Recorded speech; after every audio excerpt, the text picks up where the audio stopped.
O árbitro Hugo Miguel teve de ser acompanhado por um segurança da PSP na confusão no final do jogo em Moreira de Cónegos. No relvado, quando acontece o momento de maior tensão, estava um homem vestido de fato escuro, que faz parte de uma dupla do Corpo de Segurança Pessoal da PSP. Esta dupla acompanha o árbitro Hugo Miguel diariamente. Normalmente, os dois seguranças ficam fora de campo, à espera da saída da equipa de arbitragem. Neste caso, um dos guarda-costas entra no relvado e separa Sérgio Conceição de Hugo Miguel. É possível também vê-lo a conversar com Pepe, a tentar acalmar os ânimos. Este segurança manteve-se sempre ao lado do árbitro durante esta confusão. Além de Hugo Miguel, outros árbitros portugueses têm proteção policial diária. Esta proteção foi acionada em fevereiro, depois do polémico Braga Futebol Clube do Porto da Taça de Portugal. Bernardo Ribeiro, o que é que explica que um árbitro tenha que estar protegido por um segurança 24 horas por dia? Explica que neste momento vivemos num futebol altamente perigoso, onde as ameaças são constantes, os árbitros são coagidos por mensagens, por mil e uma maneiras, como esta que vimos depois no final do jogo do Moreirense, ou seja, em que há um grupo que avança sobre o árbitro e nós temos o treinador expulso quase à chegada, não sei o que disse, mas não terá sido muito simpático, com certeza, e depois temos vários elementos que só não partem para a violência porque de facto houve ali um diretor para o Futebol Clube do Porto que manteve a cabeça fria e é muito, eu acho que é muito triste mesmo, já é muito triste que os nossos árbitros tenham que andar acompanhados pelo Corpo de Segurança da Polícia. Mais grave ainda é que os árbitros terem que ser protegidos no centro do relvado. Ou seja, eu acredito que os poderia ter havido um episódio de violência como o que vimos depois no exterior do estádio? Não quero acreditar nisso, obviamente. Poderia ter chegado a esse ponto se não houvesse intervenção? Não quero acreditar nisso, mas eu acho que, por exemplo, o engenheiro Luís Gonçalves achou que podia ter acontecido qualquer coisa. Nós, quando olhamos para as imagens, não é só o engenheiro Luís Gonçalves. Eu quero deixar muito claro. Estes polícias estão a acompanhar os nossos árbitros. São polícias muito experientes neste aspecto e que trabalham especificamente nesta área. E como tu disseste, no lançamento da peça, não é habitual que entrem dentro do relvado. Obviamente não é habitual porque os polícias estão habituados a acompanhar os árbitros e a ter cuidado quando os levam ao estádio, quando os tiram do estádio. Essa é que costuma ser a zona de perigo. Em Moreira de Cónegos, o agente entrou dentro de campo, afastou elementos do foco do Porto do árbitro. Quer dizer, isto parece... Este momento faz lembrar um bocadinho o futebol que nós vemos noutras paragens, na Grécia, na Turquia. E vamos lá ver uma coisa. Se nós queremos vender o futebol para fora, se nós queremos ter uma centralização de direitos bem trabalhada e que dê mais dinheiro aos nossos clubes, não é, de certeza, com estes espetáculos deprimentes no pós-jogo. E já não estou a falar, atenção, não estou sequer a falar da agressão do nosso camarada fora de campo. Estou a falar de tudo isto porque isto poderia ser visto em muitos outros países. E nós temos que parar com isto. Nós já vimos isto em Portimão, vimos ontem outra vez, vemos de vez em quando. Não podemos ver. Não podemos, é que não podemos ver porque, vamos lá ver, nós neste momento não temos público nos estádios, não é? E não temos as clacas em peso nos estádios. Imagina o que era acontecer uma arbitragem polémica, como aconteceu. Houve uma arbitragem polémica neste jogo e eu entendo que os esportistas... Atenção, eu tenho a certeza que os adeptos esportistas no final deste jogo estavam muito magoados e que todos eles corporizavam um bocadinho este espírito de revolta que se sentiu. Agora, uma coisa é nós estarmos magoados, zangados, revoltados com uma arbitragem com a qual não concordamos. E isso já aconteceu a adeptos de todos os clubes. Outra coisa é quem está lá dentro corporizar essa revolta de uma forma à margem da lei, de uma forma demasiado bélica e que faz com que, imagina que os Super Dragões estavam naquele estádio, não é? E viam tudo isto e depois cá fora viam um elemento muito próximo do Futebol Clube do Porto a bater num jornalista. Imagina o o ambiente em que se tornava Moreira de Cónegos no final deste jogo. Momentos de tensão dentro das 4 linhas, mas também aconteceu fora das 4 linhas. Vamos olhar com mais detalhe para as imagens captadas pelo repórter de imagem que é agredido no final do jogo. O agressor é Pedro Pinho, agente que esteve ligado a vários negócios com o Futebol Clube do Porto. Nos últimos anos, Pinto da Costa assistiu, aliás, nestas imagens, Pinto da Costa assistiu de perto às agressões.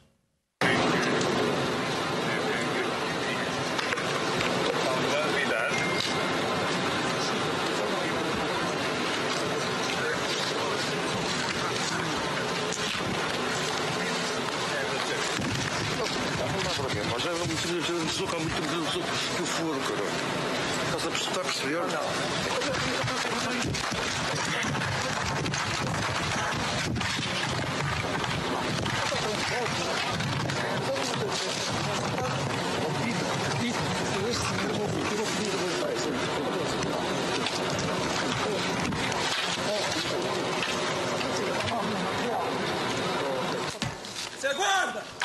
Seu guarda, chega aqui!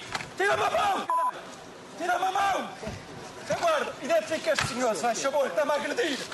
Está-me a agredir, está! Está-me a agredir! Você... Tenho imagens aqui gravadas, você pensa... Identifique-me este senhor.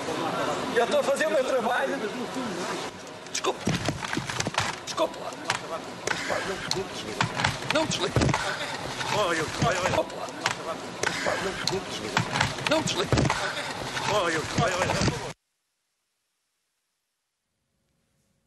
Bernardo, olhando para estas imagens de uma perspectiva um pouco mais global, e falavas há pouco também do estado do futebol português, de quem é a responsabilidade por termos chegado a esse estado que há pouco até descrevias como sendo um circo romano?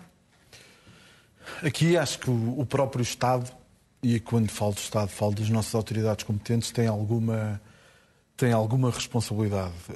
Neste momento já temos uma alta autoridade para a violência no desporto e sei que está a fazer coisas muito interessantes para combater o atual estado de coisas a que chegamos, mas aí acho que tem responsabilidades porque houve demasiada complacência com caciques que acham que podem, querem e fazem, com claques, com os tristes resultados a que assistimos. E não falo só de Alcochete, já tivemos muitos e tristes exemplos.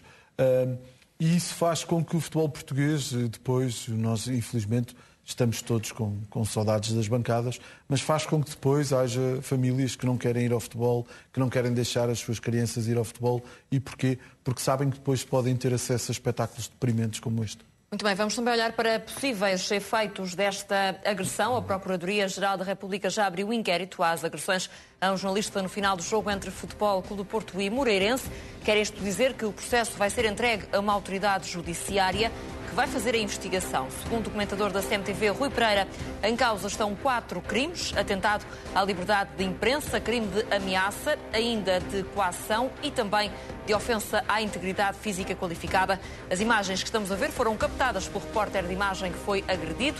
É possível ver Pinto da Costa a pedir satisfações a um outro repórter de imagem que estava a filmar naquela zona, no parque de estacionamento do estádio. Logo depois, o empresário Pedro Pinho ameaça e agride o jornalista que estava atrás daquele que é abordado pelo presidente do Futebol Clube do Porto. Este repórter de imagem teve mesmo de ser assistido e ficou com o material de trabalho danificado. Recordo que agredir um jornalista é um crime público desde 2018. Bernardo, falamos aqui de 4 possíveis crimes para Pedro Pinho. O que é que esperas que seja o resultado deste inquérito aberto pela Procuradoria-Geral da República? Espero que seja investigado até às últimas consequências. Espero que haja consequências, porque há muitos atos criminosos neste país para os quais gostávamos de ver consequências mais graves. E espero que a PGR leve este caso muito a sério, não porque uma agressão, há aqui uma coisa muito importante, não porque uma agressão a um jornalista seja mais importante do que uma agressão a outra pessoa qualquer. É um crime público, Os jornalistas estão ali para contar o que se está a acontecer. A questão aqui é a impunidade e a coação que se quer fazer sobre a liberdade de imprensa. E a liberdade de imprensa é uma coisa muito importante neste país e em todos os outros. Há muitos onde ela não acontece. E e este ir para cima de um jornalista que está ali apenas a fazer o seu trabalho. Nós vemos, há um outro a ser incomodado por Pinto da Costa e um outro senhor que não sei quem é, e este jornalista começa a ser agredido. Sabes que, desculpa lá só, eu sinto que ali que o Pinto da Costa ia dizer qualquer coisa. Naquela primeira vez, acho que ali uma abordagem em que ele ia dizer qualquer coisa, ia ser entrevistado. E do nada o outro começou a fazer aquela parvoíce toda. E quando a gente está a dizer que o resultado pode ter importunado as pessoas, o Vítor Bahia estava calmo, o Pinto da Costa estava calmo, as pessoas, penso ali, o Luís Gonçalves está fora. Eu estou falando daquele espaço. Estou a falar já cá fora. Calma, não é? Eu estou a falar cá fora. Sim. Não viste o Vítor Bahia agredir ninguém com um aspecto. O único que teve uma atitude, portanto, diferente, não é? Foi este Pedro Pinho. Este é que teve a atitude. Não foi ninguém do Futebol Clube do Porto, daqueles que, se calhar, a influência do resultado muito mais direto. Tanto Pinto da Costa como Vítor Bahia assistiram. Não, eu acho, muito sinceramente, eu acho que Pinto da Costa, quando ligam a luz, eu penso que ele ia dizer qualquer coisa, não é? Eu acho que ele ficou atónito, e com 80 e tal anos não ia começar a correr pelas escadas abaixo, a fazer o ativo. Eu penso que até ele ficou surpreendido por aquela atitude dele. E vê-se o Vítor Bahia depois a vir a tentar separar, vejo as pessoas com uma certa racionalidade nesse aspecto e vejo alguém a não a ter. Adorava acreditar nesta versão. Não, eu estou a dizer uma opinião. Não, é versão, porque eu não estive lá, eu não vi. Senhores, deixem-me também falar sobre a reação que tiveram os principais rivais. Sporting e Benfica condenam os incidentes de Moreira de Cónegos. Em comunicado, o Sporting considera de extrema gravidade os atos de violência que ocorreram. Diz ainda que é lamentável que a frustração se transforme em condicionamento através da violência e coação dos meios de comunicação social. O Sporting defende ainda que as responsabilidades têm de ser apuradas perante a cadeia inteira, desde quem ordena a quem executa. O Clube de Alvalade critica também a confusão no relevado, diz que é lastimável que o próprio árbitro precise de proteção policial perante uma equipa técnica e staff em fúria no final de um jogo. Já o Benfica apela às autoridades públicas e às instâncias esportivas, Federação e Liga, que atuem de forma célere sobre os responsáveis por estes atos. O Benfica diz que os incidentes em Moreira de Cónegos são a face mais visível de uma cultura desportiva que se repudia e que tem de ser exemplarmente punida. Jorge Amaral, fica beliscada a imagem do Futebol Clube do Porto depois deste jogo em Moreira de Cónegos? As pessoas não têm... É claro que não isto que se passou no fim do jogo, independentemente de todas as razões que se possam existir, que seja a Conceição se sinta e que depois de um gol anulado e que vá para cima e que tente que seja expulso novamente e que vá apanhar o seu castigo, eu aceito isso perfeitamente, porque Sérgio e a gente estão ali a viver o jogo. Agora, eu não gosto de ver este tipo de situações. Não gosto, como é evidente. É de reprovável. Agora, isto não é virgem. Já aconteceu em outros campos. O Sporting tem uma situação em Famalicão dentro do túnel. Não é parecido, mas houve se calhar alguma coisa dentro do túnel, que acho que ainda está em inquérito. Vamos ver o que é que acontece ou o que não acontece. Agora, se isto é bonito de ver, claro que não é. Agora, isto estamos a ver numa situação num final de jogo, em que está muita coisa em jogo, e acho que os rivais, isto também é já habitual, a mandarem-se, digamos, a responsabilidades ou críticas mútuas, mas todos têm telhados de vidro. É que daqui ninguém pode sair limpinho desta situação. Há um aproveitamento por parte dos rivais, Bernardo, nesta reação ao que se passou ontem? Há sempre. Aí acho que há sempre. É preciso ver que, por exemplo, no jogo de Braga, também acabámos por assistir a trocas de mimos, não, nada que se compara, mas a trocas de mimos entre um camarote de pessoas que tinha um camarote de pessoas do Braga com o camarote onde estava o Ruben Amorim. E infelizmente estamos nisto, não é? Quer dizer, a verdade é que vamos dar ao mesmo momento. Nós estamos a assistir um futebol quase liofilizado, sem pessoas nos estádios, onde supostamente só deveriam estar os agentes do futebol. Infelizmente, pelos vistos, os pinhos também têm direito a infiltrar-se. Atenção, com convite do Moreirense, claro, mas também têm o direito a infiltrar-se. E mesmo assim, só estão pessoas dos clubes, e mesmo assim nós estamos a assistir a uma mão cheia de casos Não devia ser possível. E a questão aqui, eu acho que muito claramente a Liga e a Federação têm que decidir o que é que querem fazer do futebol português e dos seus agentes. Ou seja, ou há aqui uma certa moralização e já, eu ia dizer pedagogia, mas falar de pedagogia depois disto até parece mal. Tem que haver uma penalização. Tem que haver uma penalização séria deste estilo de coisas. Tem que haver mão dura neste estilo de coisas. Porque se nós continuarmos nesta caminhada, nós não vamos... O Pedro Proença escreveu um texto no Record, no dia... foi publicado no dia 25 de Abril, onde dizia que queria meter Portugal nas Big Five. Não vai estar nas Big Five. Assim?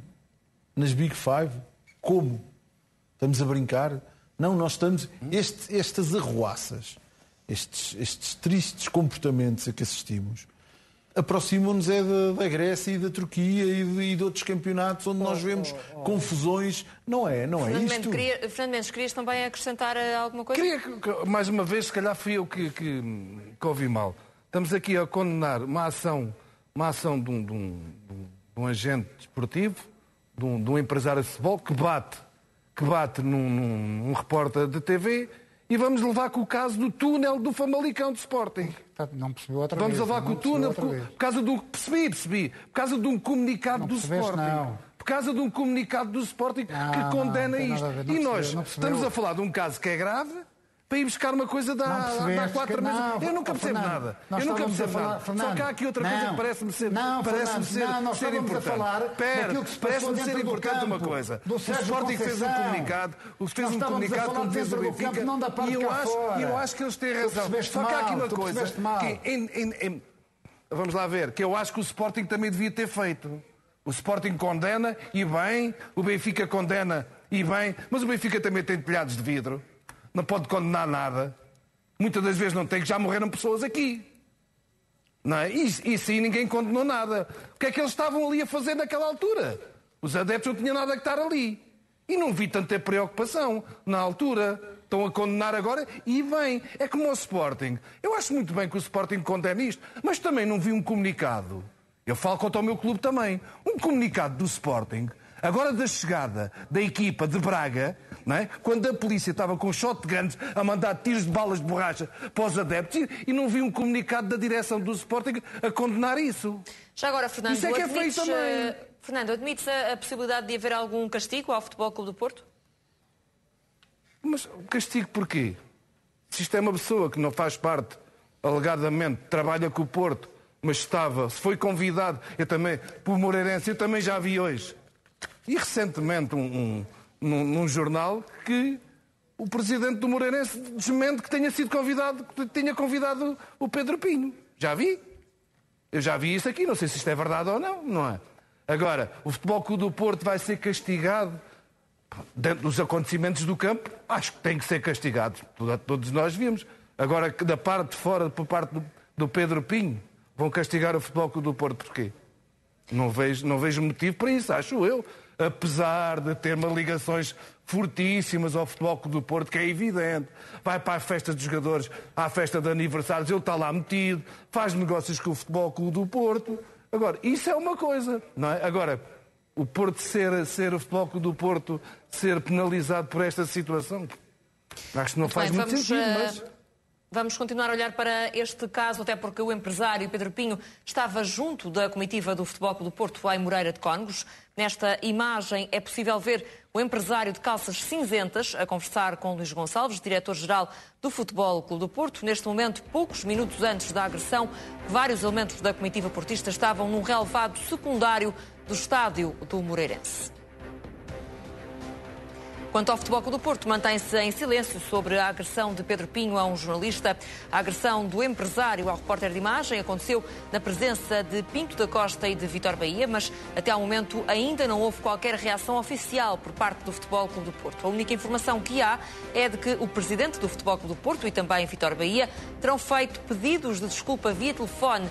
A publicação digital do Futebol Clube do Porto, Dragões Diário, fala apenas na arbitragem do jogo em Moreira de Cónegos, sem fazer qualquer menção reação à agressão ao jornalista. Bernardo, admites a possibilidade de o Futebol Clube do Porto ainda vir a público falar sobre este caso ou parece que isso não vai acontecer? Custa-me acreditar que ainda venha a fazer. Muito sinceramente, acho que para defender a honra do emblema e para defender a imagem do clube, acho que o Porto devia ter dito qualquer coisa, não apenas ao diretor de informação da TVI, que é de facto quem portanto, a empresa onde trabalha o jornalista. Ou seja, deveria fazê-lo publicamente e não apenas às pessoas envolvidas. Parece-me evidente por duas razões. Mas isso também não achas que isto podia ser o assumir de alguém? Acho que deviam dizer exatamente. Estou a dar uma outra visão. Pode ser também o assumir de uma culpa, não é? De dizer assim, não, este senhor está aqui ligado, não é? Posso? Não olhes de lado, não olhes de lado, não olhes de lado. Não posso falar? Tu gostas muito de... Não, eu posso falar, se me deixares falar. E uma pessoa não pode interromper? Não. Podes interromper depois, não sabes o que é que eu ia dizer? Sei. Não sei. Pois, o que eu ia dizer, se o Amaral me deixar falar, é que o Porto devia tê-lo feito exatamente, se calhar, com os argumentos que deu ao diretor de informação da TV. Ou seja, este senhor não é da estrutura do Futebol Clube do Porto, este senhor foi ao jogo com um convite do Moreirense e nós condenamos tudo o que aconteceu, não nos revemos neste tipo de práticas e vamos averiguar até internamente como é que ele estava. Qualquer coisa. Porque há aqui... vamos lá ver uma coisa. O Sr. Pinho estava numa zona, como nós vemos muito bem naquela imagem, onde não está mais ninguém que não seja próximo do Futebol Clube do Porto. Não estava lá eu, não estava lá o Jorge Amaral, não estava lá nenhum jornalista, não estava lá nenhum adepto. Estava o Sr. Pinho a falar com o Luís Gonçalves, ao pé de Vítor Bahia, está o Sérgio Oliveira, está o Marchesino, mais atrás está o Sérgio e o Rui Cerqueira, quer dizer, portanto, aquilo é a zona do Futebol Clube do Porto, onde só estão pessoas muito, muito, muito próximas do Futebol Clube do Porto. Obviamente, não está lá ninguém que o Porto não queira. E já agora, Jorge, é o problema. Há pouco falavas quase que seria um assumir de culpa pelo Futebol Clube do Porto se tomasse uma posição pública, mas se o Porto se desmarca, deixa-me só terminar, sim. Se o Porto se desmarca destas agressões, então porquê é que houve esses telefonemas ao diretor de informação do canal em causa e também ao jornalista que foi... Porque se calhar as pessoas estavam num espaço em que o Futebol Clube do Porto era um deles, estava, como o Bernardo diz, estava envolvido, porque é alguém que é reconhecido, se calhar, por estar ligado em fazer negócios para ele e porque registaram, se calhar, viram a atitude, condenaram a atitude e estavam a dar, digamos, a sua solidariedade perante isso, não é? Acho que a pessoa em causa também, o Pinho, acho que também pediu desculpas, ou ia pedir desculpas e ia se retratar. Eu acho que é uma situação individual que não tem a ver com o Porto. Aí o Porto não fazer nada. Se me perguntares se eu gostava de ver esse comunicado a demarcar-se de Pinho, mas digamos a ver que ia para este tipo de situações não se repetirem no futuro. Ia condenar o ato de violência porque várias instituições o fizeram. Transmitir isto a quem de direito, a pedir desculpas a quem de direito, porque à TVI e ao repórter em si, eu acho bem que, não sei se o Vítor Bahia o fez, não faço a mínima ideia, mas dizem que sim. Mas nós estamos a falar publicamente. Mas do Presidente em si... Eu não quero interromper o Jorge, porque não quero fazer-lhe o que ele me fez, mas deixa-me dizer que do ponto de vista da comunicação, o Porto geriu pessimamente tudo isto. Claro. Talvez porque o assessor de comunicação estava mais preocupado em atingir o árbitro, e não digo fisicamente, em atingir pelo menos verbalmente, do que em fazer o que é o seu trabalho, que é pensar como é que esta crise do Futebol Clube do Porto deve ser defendida do ponto de vista da comunicação. E esse foi um desastre absoluto do Futebol Clube do Porto. Foi um desastre para o Futebol Clube do Porto, ninguém ter falado ontem. Foi um verdadeiro desastre. Não há nos órgãos de comunicação social a posição do Futebol Clube do Porto. E não estou a falar sobre a agressão, estou a falar sobre o jogo, sobre aquilo que dizia aos seus adeptos. Os adeptos do Porto ontem, e vou utilizar uma palavra feia, mas os adeptos do Porto ontem sentiram-se roubados naquele jogo, não é?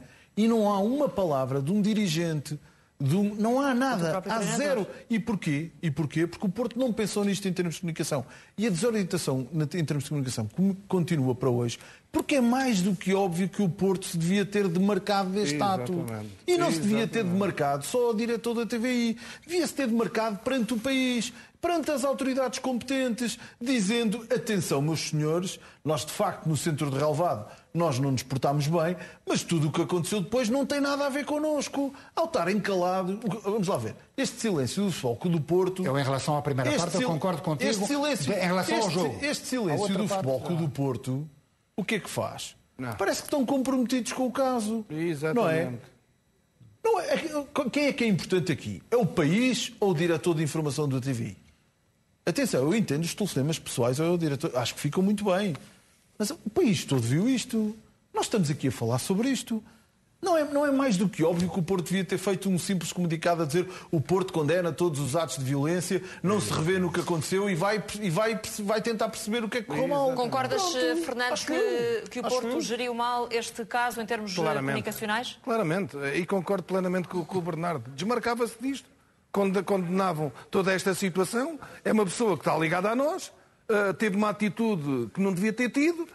É um empresário que trabalha connosco. Fernando, fez, não devia ter feito. Deixa-me só dizer uma coisa. O Porto até devia dizer é uma pessoa que não está ligada a nós. Mas trabalha com gente, tem ligações com os jogadores. Não era assumir que estão ligados. Era exatamente o contrário.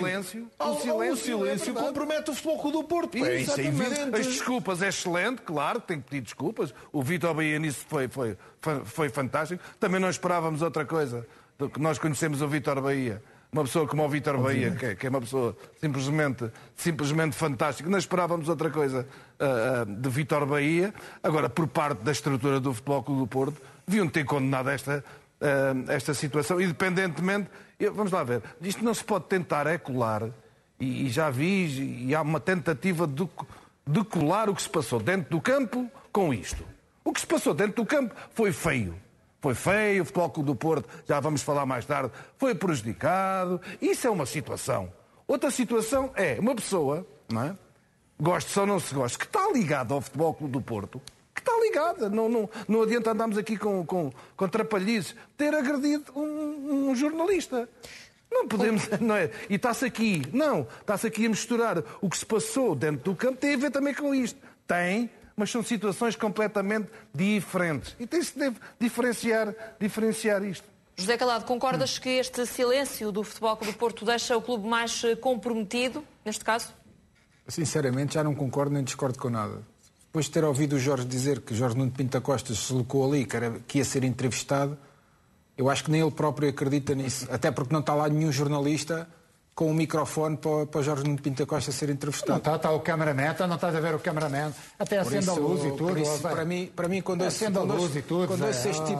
este tipo de teorias, não me apraz dizer mais nada. Eu sinceramente vou esperar para ver os casos do jogo. Deixa-me também acrescentar. Quero falar de futebol, já estou farto de falar de palhaçada. Há outras imagens em que é possível ouvir aquilo que diz Pinto da Costa e quando se aproxima do primeiro repórter de imagem não é perceptível tudo aquilo que é dito pelo Presidente do Porto, mas há uma altura em que lhe pergunta se há novidades e depois é nesse momento que Vítor Bahia passa por trás do Presidente do Futebol Clube do Porto, assiste à agressão, chama também por Pedro Pinho e dirige-se ao local onde aconteceram as agressões, coloca também a mão nas costas de Pedro Pinho, parece tentar de alguma forma apaziguar aquele momento e ambos assistem a esta agressão. Sim, a questão aqui é que nós já nem percebemos quem é que assistiu à agressão ou não, pelos vistos. Pelos vistos ninguém assistiu à agressão, porque nem o elemento da GNR assistiu à agressão. Ou seja, ninguém assistiu à agressão. Acho que a única pessoa que assistiu à agressão foi o jornalista que foi agredido, porque de resto mais ninguém assistiu à agressão. Por isso eu vou esperar pelos lances de futebol, que é aquilo que eu gosto de falar, porque isto já começa a ser palhaçada quando as pessoas não têm mais nada para dizer e querem descolocar Lisboa pelos olhos adentro. Isto já começa a ser complicado. Por isso, vou esperar pelos lances de futebol, que é aí que eu realmente gosto de falar, é aí que eu estou como peixe na água. Porque realmente em situações destas não me consigo identificar, até porque todos nós já percebemos que foi grave, todos nós já percebemos que a Procuradoria-Geral da República já abriu um inquérito, as coisas vão ser tratadas pela Justiça Portuguesa. Não sei o que é que vai acontecer na Justiça Desportiva, não sei se este senhor vai ser afastado de recintos desportivos ou não.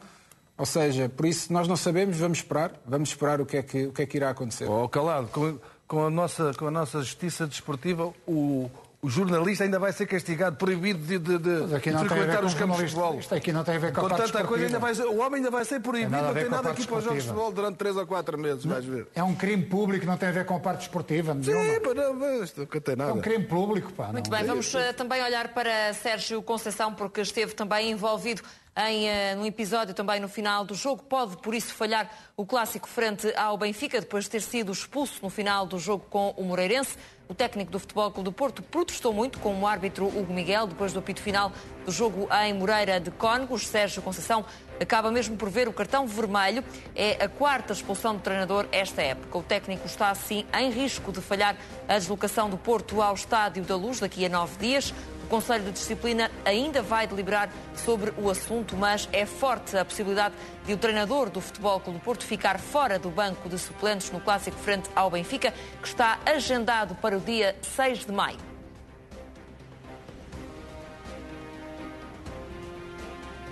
Olhamos agora para os casos polémicos de arbitragem do Moreirense Futebol Clube do Porto. No tempo de compensação é anulado um golo ao Futebol Clube do Porto. Tony Martínez marca, mas o lance é anulado por fora de jogo. O avançado espanhol está 10 centímetros em posição irregular. Jorge Amaral, é uma margem escassa, é certo, mas também ainda há pouco tempo e neste mesmo recinto foi também anulado um golo ao Sporting por 2 centímetros e não 10. Parece que pode ser colocada em causa a fiabilidade das linhas, como fez o Futebol Clube do Porto hoje? Neste tipo de campos e com menor câmaras e ângulos para se poder tirar ilações, se foram tirados 2 centímetros ao Sporting, porque é que não são tirados 10 centímetros ao Porto? Se é curto, se é correto ou não, é muito difícil a gente estar a analisar. Portanto, estes centímetros, eu consigo perfeitamente aceitar, porque tem tocado a todos, não tem tocado só ao Porto. Infelizmente, este ia dar a vitória. Agora, custa muito mais alguém que está sentado e consegue tirar os tais 2 centímetros no passado ao Sporting, 10 centímetros hoje, e não consegue ver que há um penalti dentro da área. Isso é que eu não consigo. Não consigo estar ali tranquilamente. Sim, já vamos olhar também para esses outros lances, mas ainda, Fernando, sobre este golo que é anulado ao Futebol Clube do Porto, resta-te alguma dúvida sobre estes 10 centímetros?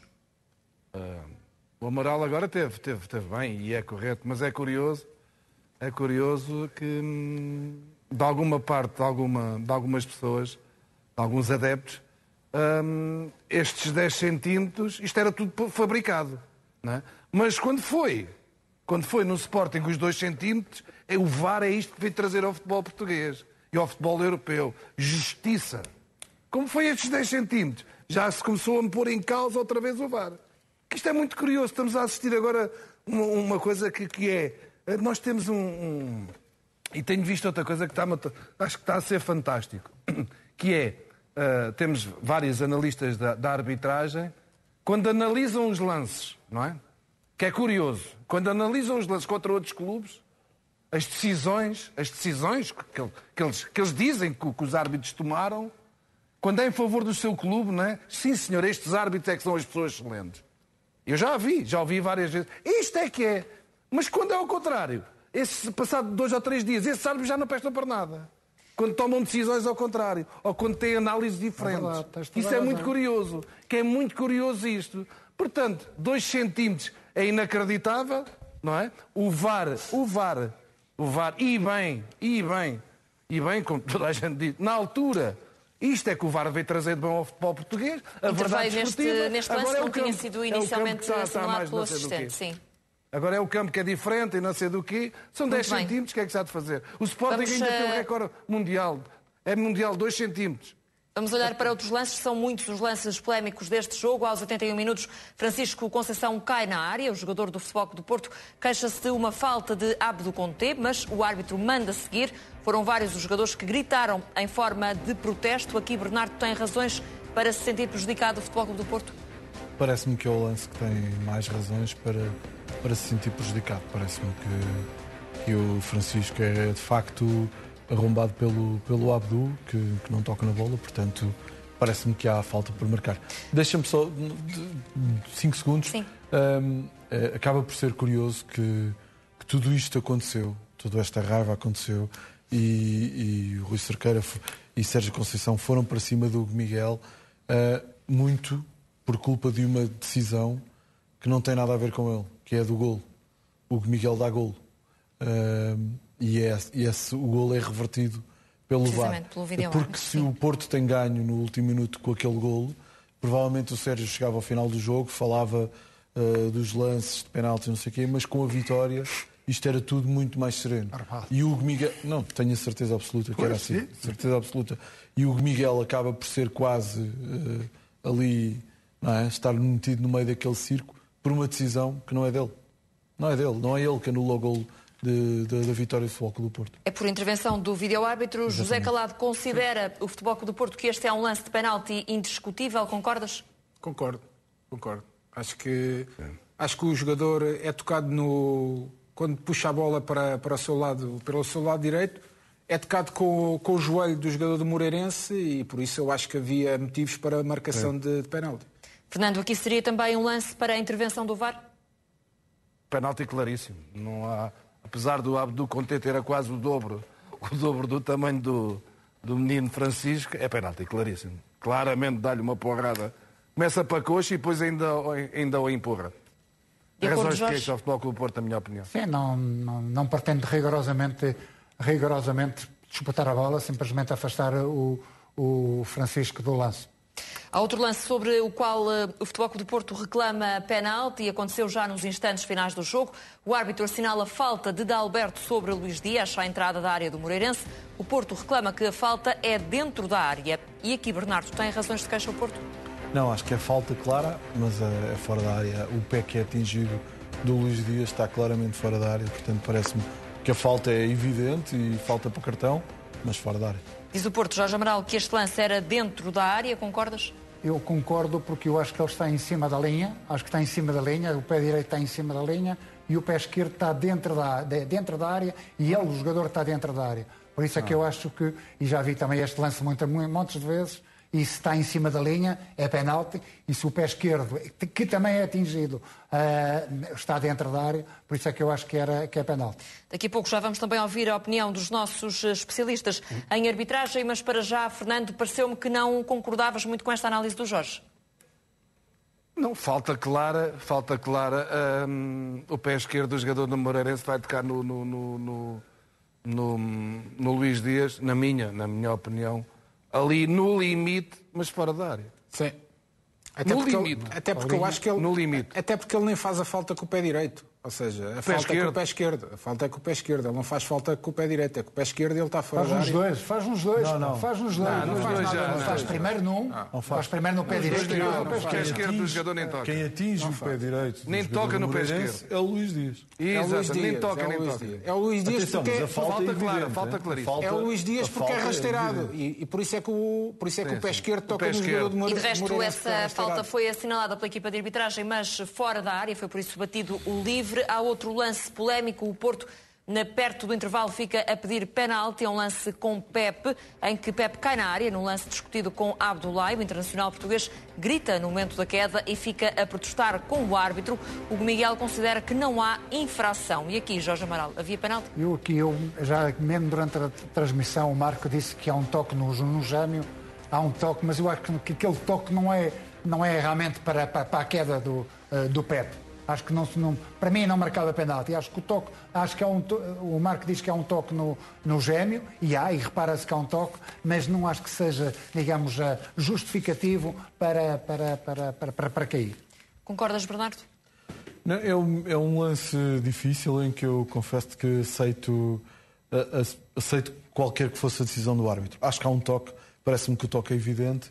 Se o árbitro tivesse decidido que era um toque suficiente para ser penalti, não tenho maneira de provar que não é suficiente para fazer penalti, como não tenho maneira de provar o contrário.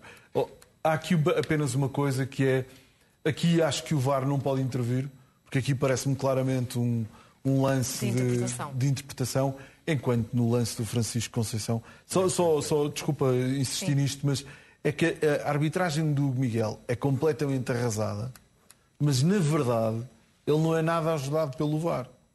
Porque enquanto ele no campo tem alguns jogadores à frente dele no lance do Francisco Acho que Conceição... António Nobre induziu o Miguel não em induziu, erro em alguns lances? não induziu em erro, Não não ajudou. No lance do Francisco Conceição, acho que ele tem que ser ajudado. É para isso que temos o VAR. No lance do Francisco Conceição, nós estamos aqui 4 pessoas, estamos todas de acordo, é penalti, claro. Ele tem que ser ajudado, não é? Pronto, é só isso. Mas eu acho que ele é capaz de ter um campo de visão para ver. Muito bem, há mais... Eu não estou a ilibar o árbitro nesse lance. Acho que ele tem campo de visão. Mas acho que se é chamado à televisão já não hesita, não é? Há mais um lance polémico. Aos 28 minutos, Corona cai na área. O extremo do Futebol Clube do Porto escorrega depois de uma combinação com Marega. O árbitro manda logo seguir o jogo. E aqui, Jorge Amaral? Também me parece que escorregou mesmo. Se há ali um contacto também é mínimo. Se houver contacto, penso que não há ali nenhuma ideia de puxar, ou seja, aquilo que for, penso que o jogador, o Corona é que escorrega. Fernando Mendes, de acordo com esta leitura do Jorge? Nada, zero. De acordo também, José Calado? Sim, ele escorregou. Aqui não há nada. Muito bem, vamos avançar para outro lance. Aos 84 minutos é assinalado o penalti a favor do Futebol Clube do Porto. Tony Martínez cai na área e o árbitro assinala de imediato penalti. Na conversão, o Futebol Clube do Porto chega ao empate. É penalti aqui, Bernardo? Sim, parece-me um lance. Para mim não tem grande discussão, penalti bem assinalado. Bem assinalado, Jorge? Sim, este, como o do Francisco devia ter sido, acho que são os dois claríssimos daqueles que não, sem hesitar. Fernando e Calado também de acordo? Sim. Ele toca primeiro, o Tony Martínez toca a primeira bola, chega tarde o defensor do Moreirense, é penalti. Muito bem, mais um lance na área aconteceu aos 80 minutos, novo lance polémico, o Taremi cai na área e o árbitro nada assinala, o lance entre o avançado e Abdoulaye. O iraniano acaba por levar cartão amarelo por simulação. É bem mostrado este cartão amarelo? Este lance, muito sinceramente, é um bocadinho ridículo, não é? Que me perdoe o Taremi, mas não lhe saiu nada bem este mergulho, quer dizer... É um bocadinho patético e pronto, e o amarelo é muito bem mostrado. Este mergulho é lamentável. Sim, Fernando, sim. Só uma coisa este lado. O Taremi, em vez de deixar destas palhaçadas, se sai do jogador e chuta a bola à baliza, se calhar fazia gol. Quis mandar para o chão, é o hábito dele já. Mas há aqui simulação, Calado, de Taremi neste lance? Completamente. E além deste lance, ainda há um outro lance também do Tony Martínez também na área, que reclama que foi agarrado para não chegar à bola e também foi outro mergulho para a piscina. Houve pelo menos 3 ou 4 mergulhos para a piscina. Atenção que deixa-me só... o Fernando disse aqui uma coisa muito importante, que é o Taremi já fintou o jogador. Chuta a baliza, é gol. Pode ser gol. Ali, a opção dele é atirar-se para o chão em vez de fechar. O Abdoulaye está completamente batido, já não tem hipótese nenhuma de ir ao lance. E o outro central... ainda não está em cima do Taremi. Ele ali tem campo de remate e prefere atirar-se para o chão. Podia ter tomado outra decisão. Acho que sim. Acho que sim. Eu acho que ele aqui as coisas não lhe saíram muito bem. Porque ele se calhar estava à espera mesmo que o defesa lhe metesse o pé no drible, que lhe pudesse eventualmente lhe tocar, não é? Portanto, acho que tens razão, Jorge, tens razão. Ultimamente tem corrido bem, tem marcado penalti, tens razão. E como tal, levou o amarelo. Mas isto é muito giro, é porque se o Taremi jogasse no nosso lado, quando eram os Jonas da vida e os Basedossi da vida, não eram palhaçadas. Não, eram coisas... A culpa é do Benfica, Jorge. Agora é o Taremi. Então os jogadores falam do Benfica. Chama-se palhaçadas. Agora a culpa é do Benfica também. Não é bonito, apanha o amarelo, justo. É justo o amarelo. Bem dado. E como vimos, o Futebol Clube do Porto beneficiou neste jogo de mais um penalti frente ao Moreirense. São já 14 na presente temporada. Os Dragões são a equipa que mais castigos máximos teve a favor no decorrer desta época. O Porto lidera esta lista de forma destacada. A segunda equipa com mais penaltis a favor é o Santa Clara, mas com apenas 8. Depois seguem-se 3 equipas que tiveram 7 penaltis a favor, sendo que entre estas equipas está o líder do campeonato, o Sporting. Já o Benfica tem apenas 1 e é a equipa com menos penaltis a favor. Tem-se queixado, Bernardo, o Futebol Clube do Porto e queixou-se nomeadamente neste jogo de alguns penaltis por assinalar. Olhando para esta estatística, o que é que ela nos diz? Acho que nos diz muito, não é? Quer dizer, o Futebol Clube do Porto tem o dobro dos penaltis assinalados do que o líder do campeonato. Tem mais 13 do que o Benfica. Quer dizer, atenção, eu não estou a dizer que não tenham ficado penaltis por assinalar a favor do Futebol Clube do Porto. Nós acabámos de estar de acordo num. para mim há penalti claríssimo sobre o Francisco Conceição. Mas, quer dizer, entre o deve e o haver, direi que quase de certeza, é quase certeza que o Porto é a equipa portuguesa menos prejudicada nos penaltis. Parece-me. Os números parecem mais ou menos evidentes. Quem tem 14 penaltis a favor, é difícil que seja a equipa mais prejudicada nesse aspecto. Portanto, quer dizer, acho que os números falam por si. Mesmo assim, José Calado tem optado o Porto por se queixar muito da arbitragem esta época e fê-lo também no final deste jogo com o Moreirense. Parece-te que tem razões de queixa da arbitragem esta época? Em algumas situações tem. Por exemplo, nesta situação do Francisco tem razão de queixa. Mas numa perspectiva global, como é que olhas também para estes números dos penaltis? Numa perspectiva global não tem razão de queixa naquilo que é as grandes penalidades. Aliás, ainda agora o Jorge disse, o Taremi fez aquela jogada à espera que alguém metesse o pé. Eu não percebo o que é que o Jorge quer dizer com isso. Ou seja, nós já vimos outras situações onde o Taremi caiu na área e foi marcado penalti. E não era penalti. E nós próprios dissemos que não era penalti. E depois vi-se queixar. Quer dizer, então e às vezes que ganham quando os jogos estão empatados e que ganham com um penalti ou com uma situação que não é. Aí já ninguém se queixa. Por isso eu acho que isto é tudo muito bonito, mas geralmente quando se perde pontos é porque das duas uma, ou não fomos competentes ou o árbitro errou. Às vezes o árbitro erra e tem errado muito, mas tem errado para toda a gente. Tem errado para toda a gente e não é só para os grandes, tem errado para todos. O Braga também tem razões de queixa, o Vitória de Guimarães também tem, toda a gente tem razões de queixa. Por isso, se alguém que tem menos razões de queixa, de todos, geralmente são sempre as equipas grandes. Em relação aos penaltis, eu acho que o Futebol Clube do Porto deve ser a equipa com mais penaltis na Europa, creio eu. Em 29 jornadas, 14 penaltis, por isso não consigo entender. Eu acho que neste jogo, obviamente, para mim, fica um penalti por assinalar ao Francisco. Acho que é penalti, acho que ele é a bola roubada ali pelo jogador do Moreirense. Acho que é um penalti. Mas depois, nós vimos uma situação na primeira parte, aos 45 minutos ou 44. O Pepe vai pelo chão, a bola vai para um jogador do Moreirense, ele toca com o braço e ele está a dizer ao árbitro que é com as costas. E está a dizer, já está a mexer com as mãos, como se o árbitro já estivesse a fazer alguma coisa que não devesse, ou seja... as pessoas também não se podem queixar de tudo, ou seja, eu acho, neste caso, se nós olharmos à exibição do Hugo Miguel, nós temos que dizer, e como disse o Bernardo, e concordo, podia ter sido melhor auxiliado pelo VAR. Porque a maior parte das decisões que o Hugo Miguel tomou na partida foram decisões muito válidas. Esta questão do Francisco Conceição, se o VAR tivesse alertado, obviamente o Hugo Miguel teria marcado penalti, porque para mim é um penalti claro. Ou seja, devia ter sido marcado de penalti. Ele não alertou. Agora, nas outras questões, eu acho que o Hugo Miguel marcou as faltas que tinha que marcar e deu muitas vezes os cartões que tinha que dar. E neste caso, Jorge Amaral, estes 14 penaltis que o Futebol Clube do Porto tem, foram bem assinalados ou pode passar um pouco a imagem de que há algum forçar de situação, nomeadamente quando se vê aquele lance de Taremi? Estamos a falar de ações na área e o Porto tem muitas ações na área e é uma equipa que, em termos de se impor na área, o faz. E por isso é que nós estamos a falar deste jogo, como estamos a falar do jogo do Guimarães, em que houve duas situações de penalti que também foram analisadas e foram abalizadas. Mas essa questão das ações na área explica uma discrepância de 13 penaltis, por exemplo, para o Benfica, que também é uma equipa porque são menos agressivos dentro da área. Eu sou capaz de me lembrar facilmente de um lance em que se calhar o Benfica merecia um penalti, que era o do Vertonghen em Moreira de Cónegos, em que foi prejudicado. E além disso, por exemplo, para mim claríssimo, porque se formos falar em Moreira de Cónegos, por exemplo, do lance do Weigl, eu também teria que dizer que o do Pepe seria penalti, porque é um toque. Agora, há um penalti destes 14 que eu acho que não foi injustamente marcado. Foi em Passos de Ferreira, o Porto até perdeu, foi uma mão. Foi um jogador que tinha a mão no chão e que a bola foi à mão e ele marcou penalti. Acho que isso não foi de todo penalti. Primeira volta do campeonato, na primeira volta e o Porto perdeu o jogo. Acho que foi o único que não foi penalti. Uma coisa é a intensidade com que se disputam os lances na área, que obrigou as defesas, muitas das vezes, a serem mais agressivos. Sabes uma coisa? Fazem penalti. É lógico. Sabes uma coisa? O Benfica, no nosso campeonato, é a equipa que joga mais tempo no último terço do campo. E também tem situações dentro da área. Menos agressivo.